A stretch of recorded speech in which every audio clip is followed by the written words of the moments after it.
We are here at the New York State Fairgrounds inside the new Exposition Center, where this time on Friday we were expecting to see some cars starting to move in, some people, some vendors, some things like that. But now the racetrack is taken down except for one last piece of concrete needs to come out of here. Lenny Sammons from Area Auto Racing News is, of course, the promoter of this event. Lenny, well, we didn't see this coming, or did we?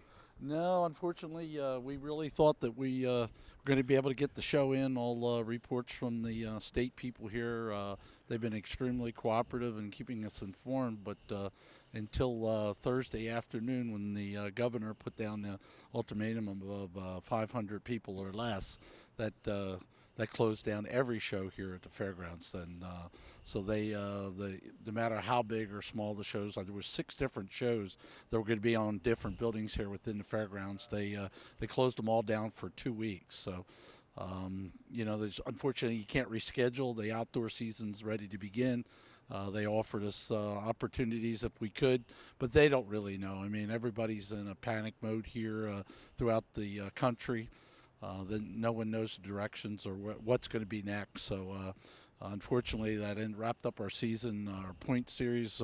Andy Jankowiak becomes the champion. He was leading by just 2 points coming into this over Matt Janis, and Matt lost the championship before by 2 points too. So it's the second time, and he hasn't won one yet. So. Oh, you told me he is going to be here today. Andy's going to be stopping by to get his trophy. The TC Cup is a glass cup, and it's hard to ship. And we had told Andy had called and feels very bad that the event didn't run. He wanted the race and spent some time, obviously, getting ready to be very, very strong here, like he won Atlantic City, and so he's driving down from Buffalo just to pick the trophy up and take a couple pictures. Okay. Now, obviously, this is a big financial hit for you with advertising and things like that. Was there anything that the state did to compensate you in any way? They didn't charge us for the setup time. We usually would pay so much a day to be here. We it's still a lot of expense. I mean, it is a big hit, but there's nothing you can do about that. Everybody's going to be struggling here in the economy for a while, I guess, until this all squares away. But we had people come up Tuesday night, and we started at 6 o'clock on Wednesday morning, and they just about were completed with the racetrack. And matter of fact, they only had one corner left to do in fencing. And when we got a word that there could be, we had to wait for the governor's word, but there was a possibility that we might have to cancel.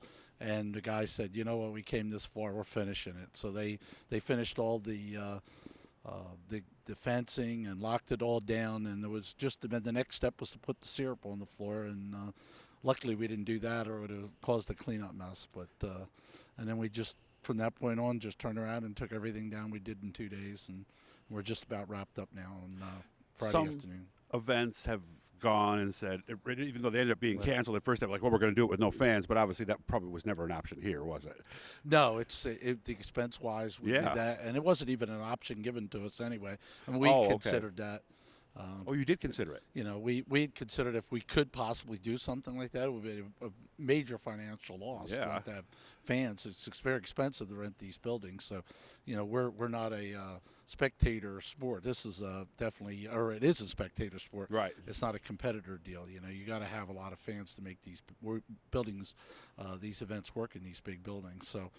We thought about it. We also wondered if they would let us put 500 people on one side of the grandstand and 500 on the other side and 500 in the pits if we didn't let them mingle together. But it wasn't something that we were even able to discuss because the soon as it came down from the state to here at the fairgrounds, they called us. We went and met with the director here, and he said, hey, they want us to shut down. They laid all their employees are off for 2 weeks now. Oh, really? As soon as this building is cleaned, and they wiped every seat down here before we started. Really? With the possibility that, somebody could have had the virus that was in the building. So they did all that before they started. Wow. And they came back in here today, and they wiped every seat down a second time.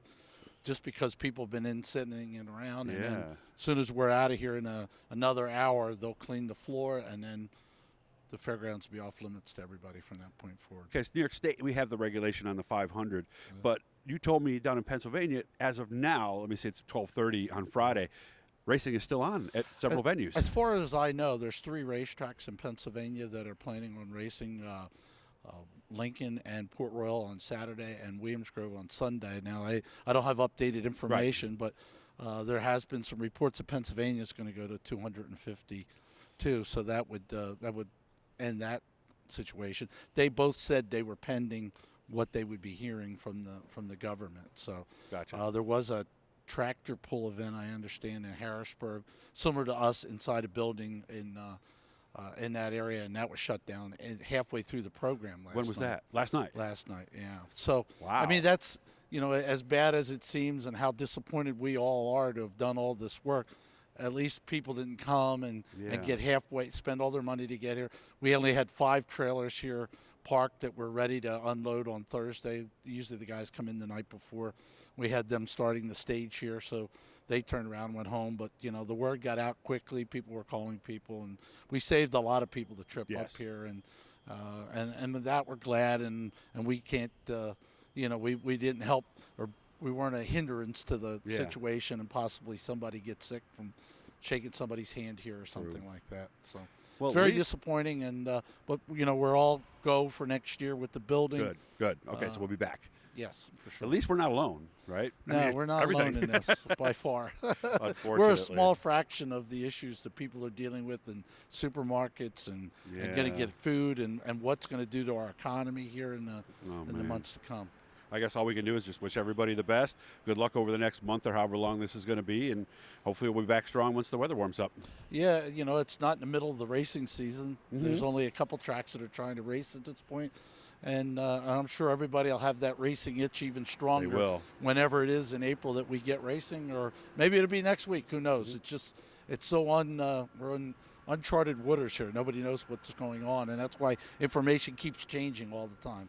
And like somebody was telling me, with this break like this, if anything, when we do come back, it could be a boost to everybody because they're just going to be starved for any kind of action they can see.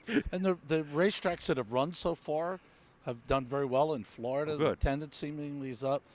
Lincoln had a record opener. I saw that. Port Royal was a record crowd.